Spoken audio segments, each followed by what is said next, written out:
War लड़नी है। तो हैदराबाद के जो प्रिंस थे उन्होंने करीबन 435 किलो गोल्ड दे दिया था वॉर लड़ने के लिए। इंदिरा जी ने खुद अपना थोड़ा सा गोल्ड दिया था टू पार्टिसिपेट। पहले भी बहुत बार प्राइम मिनिस्टर्स ने रिक्वेस्ट करी हुई है। 1965 के टाइम पे लाल बहादुर शास्त्री जी ने रिक्वेस्ट करी। उन्होंने कहा था कि भाई आप, क्योंकि युद्ध हो रहा था तो यूएस ने कहा हम आपको फूड ग्रेन्स नहीं भेजेंगे, क्योंकि पहले फूड ग्रेन्स यूएस से आते थे। PL480 प्रोग्राम होता था और उसमें जो वो हमें अनाज भेजते थे वो वहाँ अपने गाय बकरी भेड़ों को खिलाते थे। वो अनाज वो हमें भेजते थे और उस पर धमकी दे दी कि हम नहीं भेजेंगे, बिकॉज फूड सिक्योरिटी नहीं थी। पर शास्त्री जी ने कहा पूरी जनता से आके, मैं आपसे आह्वान कर रहा हूँ कि एक दिन का व्रत रखिए। सबने बढ़िया सुंदर से कंट्रीब्यूट किया, व्रत रखा। मंडे को रखते थे व्रत, उसको शास्त्री व्रत कहते थे।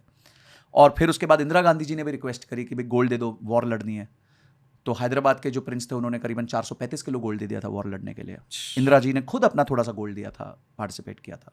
तो इस तरीके से time to time prime ministers आते रहे, रिक्वेस्ट करते रहे। अब जो रिक्वेस्ट हुई है उसका एक बहुत मेजर कारण है, क्योंकि जो हमारा इंपोर्ट बिल है उसमें सेकंड बिगेस्ट आइटम गोल्ड बन चुकी है।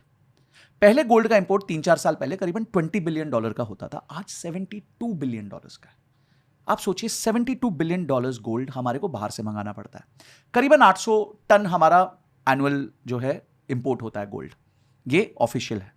जो अनऑफिशियल है वो नंबर रिपोर्टेड ही नहीं है, जिसे हम स्मगलिंग कहते हैं। तो स्मगलिंग का नंबर तो रिपोर्टेड नहीं। तो ये 800 टन के लिए ऑफिशियल डॉलर देना पड़ता है। अब डॉलर जब हम देते हैं तो डॉलर की डिमांड बढ़ती है, डॉलर की डिमांड बढ़ती है, डॉलर की जो है वैल्यू बढ़ जाती है, रुपये नीचे गिर जाता है। तो इसलिए रिक्वेस्ट आई थी कि भाई एक बार के लिए आप थोड़ा सा गोल्ड को मत खरीदिए, तो मतलब हमारे डॉलर्स बच जाएंगे, और हमारे डॉलर्स बच जाएंगे तो हमारे रिजर्व्स बच जाएंगे। देखिए, देश भी रिजर्व्स पे चलता है। हमारे पास आज जो फॉरेक्स रिजर्व है वो करीबन $680 to $690 बिलियन का है, which is enough to take care of us for at least 9 to 10 months. कोई प्रॉब्लम नहीं होनी चाहिए।